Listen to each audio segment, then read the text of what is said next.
जंगल वाला भूत। रात के करीब 10:30 बजे थे। बरसात अभी अभी रुकी थी।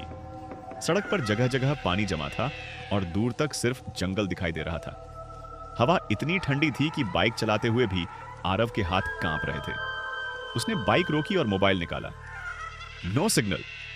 उसने गुस्से में फोन जेब में डाला। यार, यही जगह मिली थी खराब होने के लिए। उसकी बाइक बीच रास्ते में बंद हो चुकी थी। आरव शहर का रहने वाला लड़का था। उम्र करीब 27 साल, पेशे से वीडियो एडिटर। 2 दिन पहले ही उसने फैसला किया था कि शहर की भागदौड़ छोड़कर कुछ दिन अपने दोस्त विनय के गांव में रहेगा।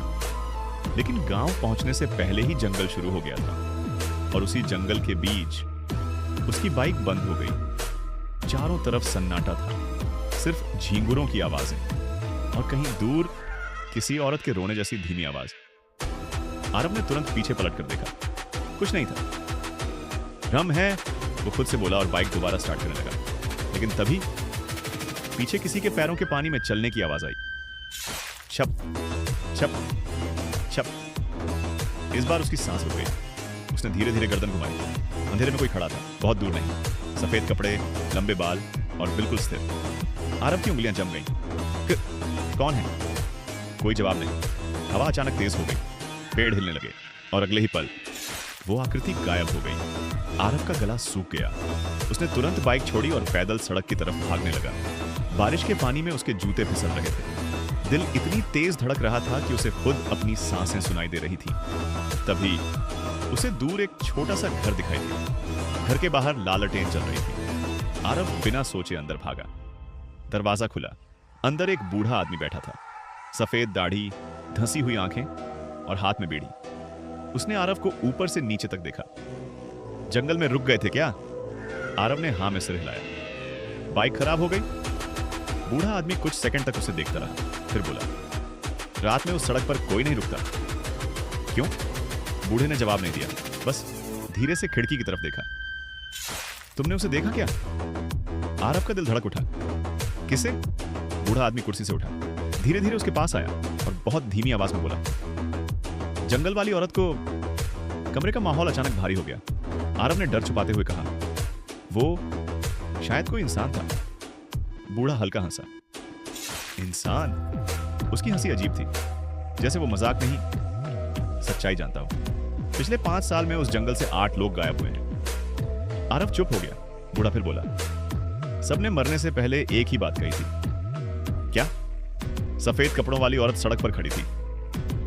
कमरे में सन्नाटा छा गया। बाहर हवा और तेज हो गई। आरव खुद को समझाने की कोशिश कर रहा था कि यह सब अंधविश्वास है, लेकिन उसके हाथ अब भी कांप रहे थे। मैं सुबह होते ही निकल जाऊंगा। बूढ़े ने उसे ध्यान से देखा। अगर सुबह तक जिंदा रहे तो? आरव की आंखें फैल गईं। मतलब? लेकिन बूढ़ा जवाब दिए बिना अंदर वाले कमरे में चला गया। उस रात आरव को नींद नहीं आई। वो पुराने लकड़ी के बिस्तर पर लेटा छत देख रहा था। बारिश फिर शुरू हो चुकी थी। टक टक टक। खिड़की पर पानी की बूंदें गिर रही थीं। तभी उसे लगा जैसे बाहर कोई खड़ा है। उसने धीरे से गर्दन घुमाई। खिड़की के बाहर वही औरत खड़ी थी, इस बार बिल्कुल पास। उसका चेहरा बालों से ढका हुआ था और वो धीरे धीरे खिड़की पर हाथ मार रही थी। टक टक टक। आरव का पूरा शरीर सुन्न पड़ गया। उसने चिल्लाने की कोशिश की, लेकिन आवाज नहीं निकली। और तभी उस औरत ने धीरे धीरे अपने बाल हटाए। आरव की आंखें डर से फैल गईं, क्योंकि उसका चेहरा पूरा जला हुआ था। अगले ही पल खिड़की जोर से खुल गई। हवा अंदर घुसी, लालटेन बुझ गई और पूरा कमरा अंधेरे में डूब गया। फिर आरव को अपने कान के बिल्कुल पास किसी की फुसफुसाहट सुनाई दी। तू भी झूठ बोलेगा? आरव डर के मारे बिस्तर से नीचे गिर पड़ा।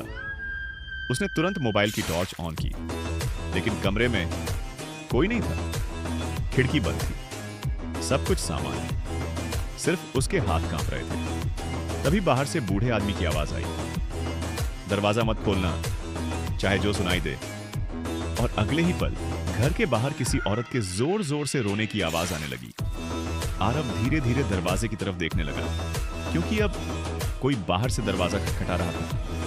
धड़ धड़ धड़। और फिर एक लड़की की कांपती हुई आवाज आई, प्लीज मुझे अंदर आने दो।